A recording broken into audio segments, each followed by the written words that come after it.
आज हम क्लास 9 का चैप्टर नंबर 3 का पार्ट 2 पढ़ेंगे, ठीक है, जो कि चल रहा था आपका परमाणु एवं अणु। तो परमाणु अणु के बारे में जान चुके थे। अब ये देखेंगे कि परमाणु द्रव्यमान होता क्या है। ठीक है, परमाणु द्रव्यमान किसने खोज की थी? इसकी डाल्टन ने की थी, जो कि इनकी विशिष्ट संकल्पना थी। ठीक है, इसमें इन्होंने क्या किया था, मैं सीधे शब्दों में आपको बता दे रही हूँ। जब भी हम कोई भी सामान या वस्तु को लेने जाते हैं तो हम किसके पास जाते हैं? विक्रेता के पास जाते हैं। तो वहां पे वो हमको क्या देता है, या तो जैसे कि हमने एक पानी की बोतल खरीदी तो वो पानी की बोतल को उठा के दे देगा, पर उसमें जो लीटर वगैरह होते हैं वो कैसा होता है, 1 लीटर, आधा लीटर, 200 ml, इस तरीके से होती। तो वही इन्होंने क्या किया कि इन्होंने जो भी द्रव्यमान निकाले परमाणु के, वो क्या थे? एक संख्या के रूप में निकाले, और उसको इन्होंने स्थापित किसके अनुसार किया? अनुपात के हिसाब से, जैसे 1:2, 2:3। ठीक है, इस तरीके से इन्होंने अनुपात निकाले।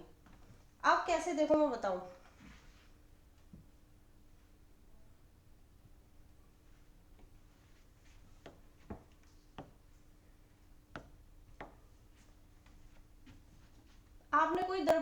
आपने कोई वस्तु ली, ठीक है, सेब ले लिया, ठीक है।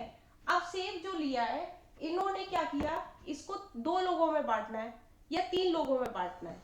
ठीक है, 3 लोगों में बांटना है, तो इस सेब को वो कितने भागों में बांटेगा? 3 भागों में बांटेंगे, यानी कि वो 3 प्रकार से 3 टुकड़े इसके कर देगा। ठीक है, तो इसका क्या निकल रहा है? ये इसका द्रव्यमान निकल रहा है। ठीक है, क्या निकल रहा है? किसका निकल रहा है? सेब का द्रव्यमान निकल रहा है। इसी तरीके से आपका क्या दिया हुआ है, इसमें तरबूज का भी आपका एग्जाम्पल दिया हुआ है, वो जो कि हम आगे पढ़ेंगे। तो इसमें ये दे रखा है, डाल्टन के परमाणु सिद्धांत की सबसे विशिष्ट संकल्पना परमाणु द्रव्यमान की थी। मतलब कि इन्होंने क्या किया था, परमाणु की द्रव्यमान निकाला। फिर उसके अनुसार प्रत्येक तत्व का एक अभिलाक्षणिक परमाणु द्रव्यमान होता है। मतलब कि सबका अपना अपना एक द्रव्यमान होता है। जैसे मैंने बोला, जैसे सेब है, सेब के इन्होंने क्या किया, 3 में बांटने के लिए इन्होंने 3 पीस कर दिए, तो इसका क्या हुआ, इसका जो द्रव्यमान था वो 1 सेब था। ठीक है, पर उसने बांटा कितने में?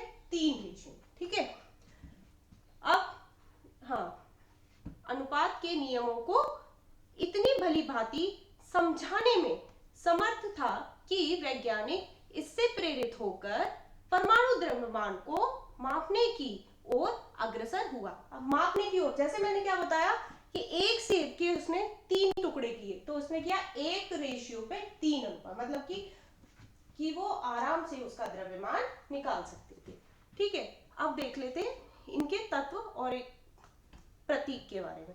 जैसे कि उन्होंने क्या लिया, कुछ तत्व लिए और उनका क्या निकाला, प्रतीक निकाला। ठीक है, तो आपका पहला क्या आ जाता है, एल्यूमिनियम। अब ये जो एल्यूमिनियम है, ये आपका अंग्रेजी भाषा में लिया गया है। किस भाषा में लिया गया है? अंग्रेजी भाषा में। अंग्रेजी भाषा से इसलिए लिया गया क्योंकि जो इसका प्रतीक था वो इसको हम क्या कर सके, इसको हाईलाइट कर सके, इससे हम पहचान सके। ठीक है, तो जो एल्यूमिनियम है, एल्यूमिनियम यानी कि ए और ल, तो इसमें क्या लिया इन्होंने, सबसे पहले जो लिया अंग्रेजी भाषा में कैपिटल ए लिया। क्या लिया? कैपिटल ए, और उसके बाद स्मॉल एल लिया, जिससे कि हमें प्रतीक को पहचानने में कोई परेशानी ना हो।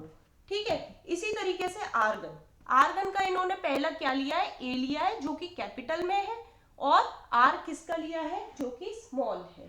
ठीक है,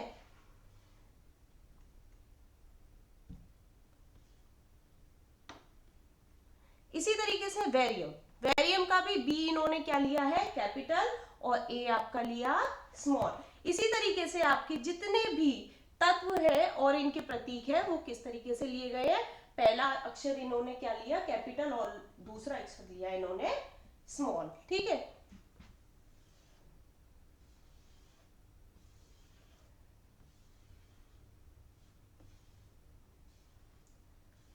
अब देखेंगे जो परमाणु द्रव्यमान निकाला था, मैंने क्या कहा था, हम किसी भी वस्तु को खरीदने जाते हैं या उसको हम क्या कहते हैं, दूसरी जगह से दूसरी जगह लेके आते हैं तो उसका एक बहुमूल्य होता है, यानी कि उसका एक वजन होता है और उसकी एक क्वांटिटी होती है। तो वो देख लेते हैं। तो इसमें क्या दे रहा है कि एक फल विक्रेता बिना मानक भार के फल बेच रहा है, मतलब कि वो किसी भी बिना भार यानी कि बिना भार करके उसको वो फल को बेच रहा है, मतलब उसके पास कोई भार करने वाला यानी कि उसका वजन तोलने वाला कोई भी उपकरण नहीं है। तो वो क्या कर रहा है, उसको इसी तरीके से दे देता है कि जैसे कि एक एप्पल हुआ या एक संतरा हुआ या एक तरबूज हुआ, उसने उसको उठाकर उसको दे दिया। फिर वह एक तरबूज लेकर कहता है कि इसका द्रव्यमान 12 इकाई है, मतलब कि वो उसको बोल देता है कि जैसे इसमें 12 इकाई दी है। तो मैं आपको समझाती हूँ, जैसे कि हमने किलो में लेते 1 किलो 2 किलो 3 किलो, तो उसने उस तरबूज का क्या इकाई किया, 12 इकाई के नाम से उसको दिया, यानी कि उसका द्रव्यमान कितना बताया, 12 इकाई, है ना। तो वो 12 इकाई बता देता है। फिर 12 तरबूज ये इकाई अथवा 12 फल द्रव्यमान इकाई वह तरबूज के 12 बराबर टुकड़े करता है। यानी कि अब हम अपने घर में तरबूज लेके आते हैं, अगर हम 6 लोग हैं तो हम क्या करेंगे, उन 6 लोगों के हिसाब से उस तरबूज का 6 टुकड़े कर देंगे। तो इसी तरीके से उसने क्या किया, उस तरबूज के जो टुकड़े थे उसने कितने किए, 12 किए, क्योंकि उसने क्या कहा कि उसका जो मानक जो इकाई है वो कितनी है, 12। तो इसीलिए उसने 12 टुकड़ों में उसको बांट दिया। तथा पाता है कि उसके द्वारा बेचे जा रहे प्रत्येक फल का द्रव्यमान तरबूज के एक टुकड़े के द्रव्यमान के सापेक्ष है। यानी कि उसने सोचा कि जो एक तरबूज उसने बेच रहा है तो उसने उस तरबूज के कितने टुकड़े किए, 12 टुकड़े किए। अब 12 टुकड़े यानी कि मानक उसने किसको बनाया, एक तरबूज को 12 इकाई, यानी कि वो 12 इकाई को एक तरबूज की तुलना कर रहा है। ठीक है। तो जैसा कि चित्र में दिखाया गया है कि अब वह फलों का सापेक्ष फल द्रव्यमान इकाई में बेचता है। यानी कि अब वो क्या कर रहा है, अब उसने एक मतलब हम कोई भी सामान लेने जाते हैं तो विक्रेता के पास क्या होता है, एक तराजू होता है और एक बाट होता है, तब जाके वो हमको उसको तौल तौल के उस वस्तु को हमें देता है। ठीक है। इसी तरीके से उसने क्या किया कि उसके पास और भी सामान होंगे, तो उसने उस तरबूज के 12 जो इकाई थी यानी कि 12 टुकड़े करने के बाद उसने एक एक इकाई को तौल कर और दूसरी चीजों को देने लगा। इसी तरीके से इसने क्या किया, इसने मतलब कि रेशियो बनाया, उसने 12:1, 12:2, 12:3, इस तरीके से उसने देना स्टार्ट कर दिया। तो यही आपका क्या कहलाता है, ये आपका द्रव्यमान कहलाता है। अब देखो कुछ तत्वों के अपने अपने द्रव्यमान मान होते हैं, तो वो देख लेते हैं, है ना। तो आपके में जो चार्ट दिया हुआ है, आपकी बुक में भी दिया हुआ है कि तत्व और परमाणु द्रव्यमान, यानी कि इसको हम किससे डिफाइन करेंगे, यू से करेंगे। तो आप देख लेते हैं द्रव्य आपका जो तत्व है वो क्या है, आपका हाइड्रोजन। ठीक है। अब जो हाइड्रोजन है उसका परमाणु द्रव्यमान आपको कितना दिख रहा है, 1 दिख रहा है। ठीक है। ऐसे ही कार्बन, कार्बन कितना पाया जाता है आपका, 12, मतलब कि उसकी जो संख्या है, उसकी जो द्रव्यमान दे रखा है उसको कितना दे रखा है उसने, 12। नाइट्रोजन, नाइट्रोजन कितना है आपका, 14। ठीक है। ऑक्सीजन 16 है आपका, सोडियम 23 है, मैग्नीशियम आपका कितना है, 24। ये इनके कितने क्या है, ये आपके इनके द्रव्यमान है। हर तत्व का अपना अपना द्रव्यमान बना होता है, उसी के द्वारा हम क्या कर सकते हैं, एक दूसरे में रिएक्शन कर सकते हैं और उनकी तुलना कर सकते हैं। ठीक है। इसी तरीके से सल्फर का आपका 32 दिया है और क्लोरीन का आपका कितना दिया है, 35.5 दिया है। ठीक है। इसका फिर कैल्शियम 40। तो ये सब चीजें आपको समझ में आ गई होंगी। अब चलते हैं परमाणु एवं अणु में। अच्छा, थोड़ा सा ही देख लेते हैं परमाणु किस प्रकार अस्तित्व में रहता है। परमाणु किस तरीके से अस्तित्व में रहता है, मतलब कि उसका क्या वजूद है वो देख लेते हैं। तो अधिकांश तत्वों के परमाणु स्वतंत्र रूप से अस्तित्व में नहीं रहते। परमाणु क्या होते हैं, स्वतंत्र रूप से नहीं रहते। परमाणु अणु एवं आयन बनाते। जब परमाणु और अणु होते हैं वो आपस में मिलते हैं तब जाके क्या बनता है, आपका आयन बनता है। ठीक है। जो कि परमाणु क्या रहते हैं, स्वतंत्र रूप से नहीं रहते। ठीक। चलो अब अणु क्या है, अणु के बारे में जान लेते हैं। ठीक है, तो साधारणतः क्या होता है कि अणु ऐसे दो या दो से अधिक परमाणुओं का समूह होता है जो आपस में रासायनिक बंध द्वारा जोड़े होते हैं। ठीक है, जुड़े होते हैं अथवा वे परस्पर आकर्षण बल के द्वारा कसकर जुड़े होते हैं। अणु को किसी तत्व अथवा यौगिक के उस सूक्ष्मतम कण के रूप में परिभाषित कर सकते हैं जो स्वतंत्र रूप से अस्तित्व में रह सकता है। मतलब कि इसमें ये बताया है कि जब जो अणु होता है वो दो या दो अधिक अणुओं से मिलकर बना होता है, क्योंकि वो क्या बना लेता है, समूह बना लेता है, यानी कि ग्रुप बना लेता है, तब जाके वो एक क्या बनाता है, रासायनिक बंध को बनाता है। ठीक है, रासायनिक बंध को जोड़ देता है। इसी तरीके से तत्वों के अणु देख लेते हैं। ठीक है, किसी तत्व के अणु एक ही प्रकार के परमाणुओं द्वारा संरक्षित होते हैं। मतलब कि जो एक ही अणु होते हैं वो क्या करते हैं, एक ही प्रकार से संरक्षित होते हैं, एक साथ रहते हैं। जैसे कि देखो आर्गन क्यों हो रहा है संरक्षित, क्योंकि इसका अक्षर क्या लिया, AR, यानी कि R ले लिया, इन दोनों को एक साथ जोड़ दिया। ठीक है, हीलियम को HE से प्रदर्शित किया, इसीलिए इन दोनों को आपस में जोड़ दिया इत्यादि। जैसे अनेक तत्वों के अणु उसी तत्व के केवल एक परमाणु द्वारा निर्मित होते हैं। किसके द्वारा निर्मित होते हैं, केवल परमाणुओं द्वारा निर्मित होते हैं। इसी को हम क्या कहते हैं, तत्वों के अणु कहते हैं। ठीक है, अब देखते हैं यौगिक के अणु। यौगिक के अणु कैसे होते हैं, भिन्न भिन्न तत्वों के परमाणु एक निश्चित अनुपात में परस्पर जुड़कर यौगिक के अणु निर्मित करते हैं। क्या करते हैं, जो भिन्न भिन्न तत्व होते हैं वो आपस में जुड़ते हैं, तब जाके वे क्या बनाते हैं, वे परस्पर जुड़कर एक अणु का निर्माण करते हैं। ठीक है, जैसे कि ये सारणी में देख लेते हैं कुछ यौगिकों के अणु। ठीक है, अब यौगिक क्या कहला रहे हैं आपके, यौगिक हो गया जल, अमोनिया, कार्बन डाइऑक्साइड।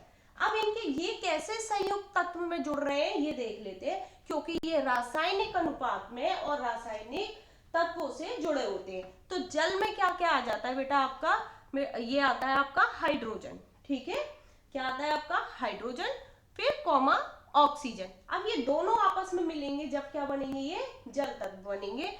तो इनका अनुपात क्या हो रहा है, यानी कि इसका द्रव्यमान अनुपात क्या होगा, तो इसका हाइड्रोजन में हमने पहले बताया था हाइड्रोजन कितना होता है आपका 1 और रेशियो 8, यानी कि रेशियो क्यों लगाया, क्योंकि ऑक्सीजन भी इसमें इंक्लूड है, यानी कि इसमें ऑक्सीजन भी मिली हुई है।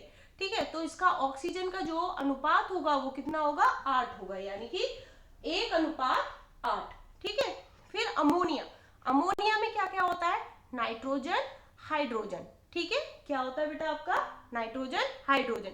नाइट्रोजन की जो संख्या है इन्होंने कितनी ली है, 14 ली है। और हाइड्रोजन देखो, हाइड्रोजन आप ये सोच रहे होगे कि एक क्यों लिया है, इसमें तो एक ही तत्व जुड़ेगा, पर हाइड्रोजन इसमें कितने लिए जाएंगे, 3 हाइड्रोजन लिए जाएंगे। कितने, 3 हाइड्रोजन, तब जाके मिलता है आपको अमोनिया। ठीक है, तो ये दोनों को जोड़ के क्या हो गया, 14:3। ठीक है, अब आ जाता है आपका कार्बन डाइऑक्साइड। अब कार्बन डाइऑक्साइड में क्या हो रहा है, आपके दो तत्व मिले हुए हैं, जो कि कौन कौन से, कार्बन, ऑक्सीजन। कार्बन कितना लिया इन्होंने, 3 लिया, कितना, 3। रेशियो ऑक्सीजन का कितना लिया है, 8, तो कितना हो गया, 3:8।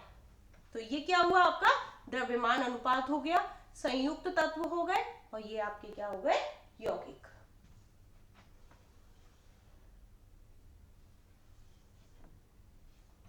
अब चलेंगे हम आयन क्या होता है। ठीक है, आयन देख लेते हैं।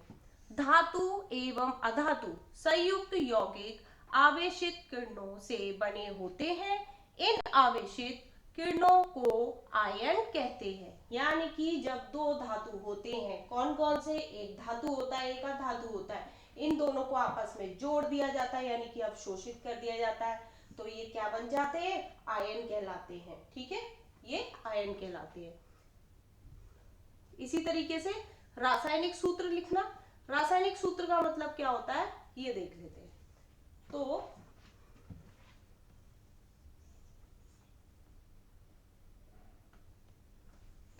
किसी यौगिक का रासायनिक सूत्र उसके संघटक का प्रतीकात्मकता सॉरी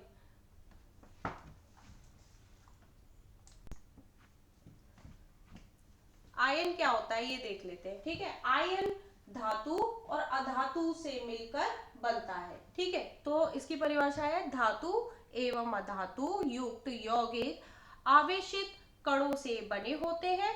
इन आवेशित कणों को आयन कहते हैं क्योंकि किससे बने हुए हैं, धातु और अधातु से बने हुए हैं। ठीक है, इसी तरीके से हम देखेंगे रासायनिक सूत्र लिखना, जो कि रासायनिक सूत्र किससे बनेंगे, ये आपके परमाणु जो संख्याएं होती है उनसे बनेंगे। ठीक है, तो देख लेते हैं। किसी यौगिक का रासायनिक सूत्र उसके संघटक का प्रतीकात्मक निरूपण होता है।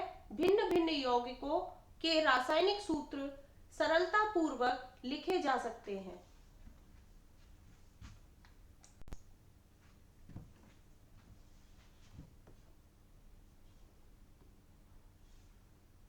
चलो कुछ देख लेते हैं सारणी में। ठीक है, मैं आपको एक दो पॉइंट समझा देती हूँ, उसको देख लेंगे।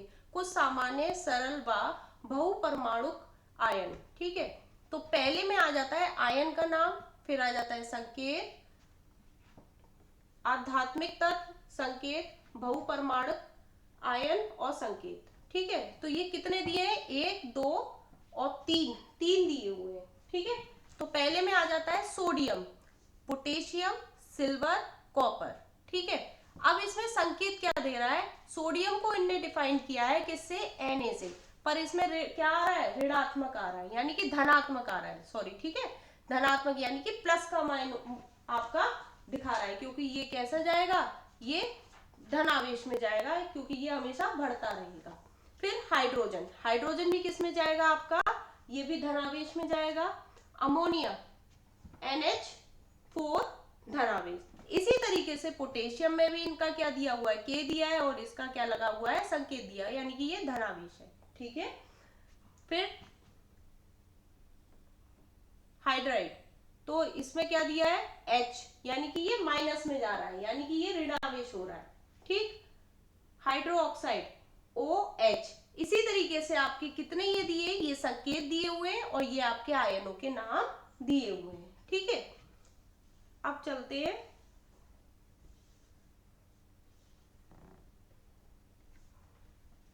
सरल यौगिक के सूत्र। सरल यौगिक के सूत्र देख लेते हैं।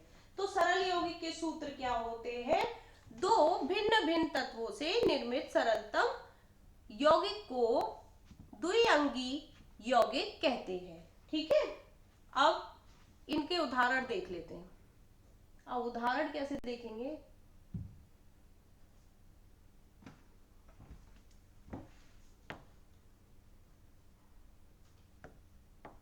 देखो हमने उदाहरण लिया है हाइड्रोजन क्लोराइड का सूत्र।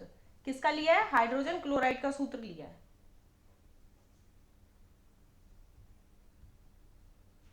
तो हाइड्रोजन में हमने क्या लिखा है, H।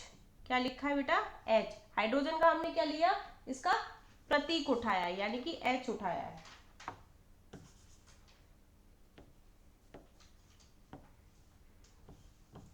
H लिया, और क्लोराइड का हमने क्या ले लिया है, Cl। क्या ले लिया है, Cl। अब इसका मान क्या होता है, हाइड्रोजन का मान होता है 1 और क्लोरीन का मान क्या होता है 1, यानी कि क्लोराइड का मान क्या होता है आपका 1। तो H को इससे क्रॉस मल्टीप्लाई कर देंगे और Cl को इससे मल्टीप्लाई कर देंगे। जब हम इन दोनों का इंटू करेंगे H, तो H आ जाएगा। उसके बाद क्या आएगा, Cl को हम यानी कि क्लोराइड को करेंगे तो HCl। तो इसका सूत्र क्या बना, हाइड्रोजन क्लोराइड का सूत्र आपका क्या बन गया, HCl। ठीक है, क्या बन गया बेटा आपका HCl। इसी तरीके से दूसरा भी देख लेते हैं हम। दूसरा है हाइड्रोजन सल्फेट के सूत्र के बारे में जानते हैं। तो हाइड्रोजन सल्फेट का सूत्र कैसे बनाएंगे, तो हमने जैसे इसमें बताया हाइड्रोजन का प्रतीक उठाएंगे H, फिर उसका सल्फेट का क्या ले लेंगे S। तो हाइड्रोजन तो एक ही होता है, सल्फेट कितना होता है आपका 2 होता है, कितना होता है 2। अब इसको भी हम क्या कर देंगे, क्रॉस मल्टीप्लाई कर देंगे। अब इसको मल्टीप्लाई करने पर क्या आ रहा है आपका, क्या बन रहा है, एच वन, वो सॉरी एच क्या हो गया, 2 हो गया, क्योंकि हमने इसका एच से इंटू किया, तो H2 और S 1, यानी कि इसका तो कोई है ही नहीं, S का 1 पे इंटू करेंगे तो क्या आएगा, S ही आएगा। तो ये आपका बन गया H2S। तो ये हो गया आपका हाइड्रोजन सल्फेट के सूत्र। ठीक है, हमने किसका बता दिया आपको, हाइड्रोजन क्लोराइड का बता दिया, सल्फेट का बता दिया। इसी तरीके से देखो इसमें भी यही हो रहा है, ठीक है, इसका भी क्रॉस मल्टीप्लाई हो रहा है, तब जाके ये आपका सूत्र आ जाएगा। तो